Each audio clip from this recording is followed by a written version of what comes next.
कलयुग का समय है दोस्तों, और समय ऐसा कि नेताजी हैं तो सब मुमकिन है।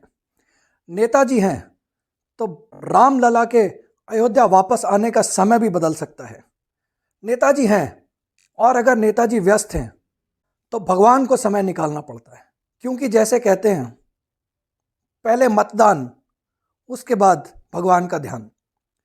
नमस्कार दोस्तों, मेरा नाम है संदीपन शर्मा और आज हम बात करेंगे अयोध्या में होने वाली प्राण प्रतिष्ठा की और क्यों 22 जनवरी की तारीख तय की गई है। उस प्राण प्रतिष्ठा के इस बात के बावजूद कि मंदिर का निर्माण कार्य अभी पूरा नहीं हुआ है, क्या कोई और तारीख भी तय की जा सकती थी?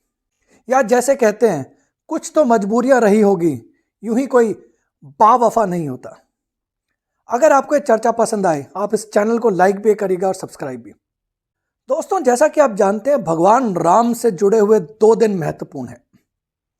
पहला दिन है दीपावली का, वो दिन जब वो रावण वध के बाद वापस अयोध्या लौटते हैं। दूसरा महत्वपूर्ण दिन है रामनवमी का। रामनवमी वो दिन जो भगवान श्री राम के जन्म का दिन है।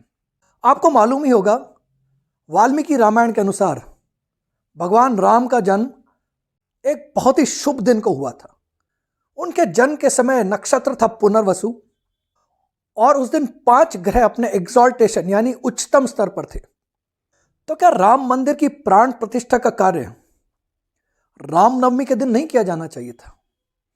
क्योंकि ये वही दिन है जिस दिन रामलला अयोध्या में प्रकट हुए थे, और यह इसलिए भी कि रामनवमी का दिन कुछ ही सप्ताह दूर है।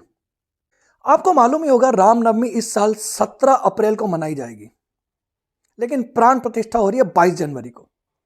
उसका कारण बड़ा सिंपल है। यह कारण आपको पहले ही समझ में आ रखा होगा, लेकिन उस कारण की विस्तार से चर्चा करने से पहले हम ये जान लेते हैं कि 22 जनवरी का दिन क्यों तय किया गया है। दोस्तों, 22 जनवरी कुर्म द्वादशी का दिन है। कुर्म द्वादशी हिंदुओं के लिए एक महत्व का दिन माना जाता है।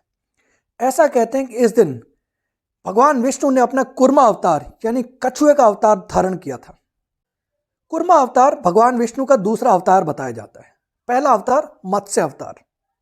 कुर्मा अवतार के बाद विष्णु भगवान के 7 और अवतार बताए गए हैं, और ये 7 अवतार एवोल्यूशन में जैसे जैसे स्पीशीज की प्रगति होती गई उसके अनुसार ही आगे बढ़ते हैं।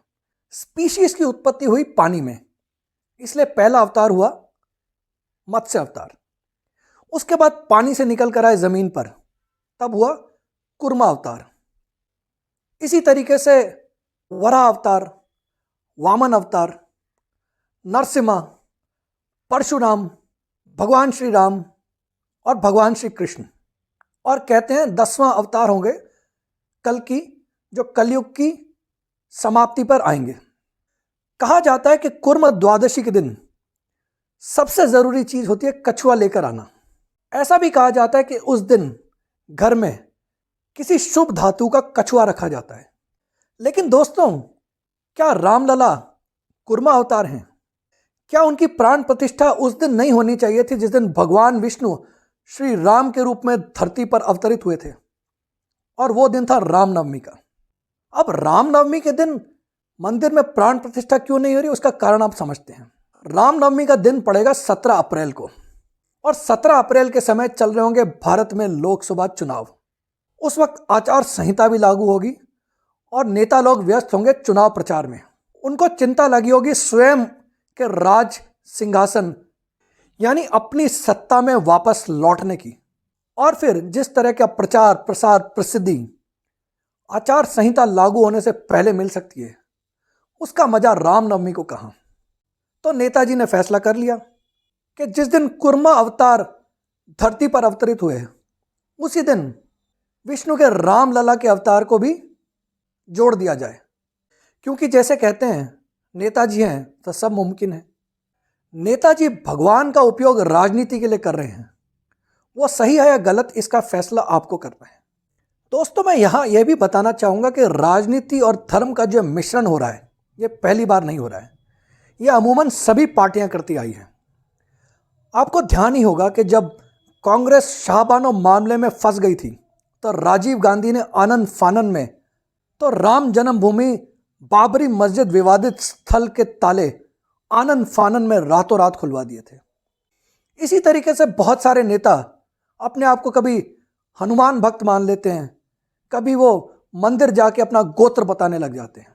तो राजनीति में धर्म का इस्तेमाल सभी पार्टियां करती आई है, और जो भी पार्टी कहे कि ये दूसरी पार्टी कर रही है गलत है, वो हिपोक्रेसी है। लेकिन फिर भी आपको यह सोचना है कि क्या यह सही है? क्या अपनी सहूलियत के लिए रामलला के अयोध्या वापसी के दिन को बदलना क्या उचित है? क्या जिस दिन कुर्मा अवतार की पूजा की जाती है उस दिन भगवान श्री राम की, क्या जिस दिन घर में कछुए यानी कुर्मा अवतार की मूर्ति की स्थापना की जाती है, क्या उस दिन राम जन्मभूमि प्रांगण में रामलला की मूर्ति की स्थापना करना उचित है? क्या ये पॉलिटिक्स है या भक्ति? इसका फैसला आपको करना है। मेरा नाम है संदीपन शर्मा और आप देख रहे हैं आपका मेरा चैनल i24। अगर आपको यह पसंद आए तो कृपया लाइक भी करिएगा और सब्सक्राइब भी। आप सभी को कुर्मा द्वादशी की बहुत बहुत शुभकामनाएं।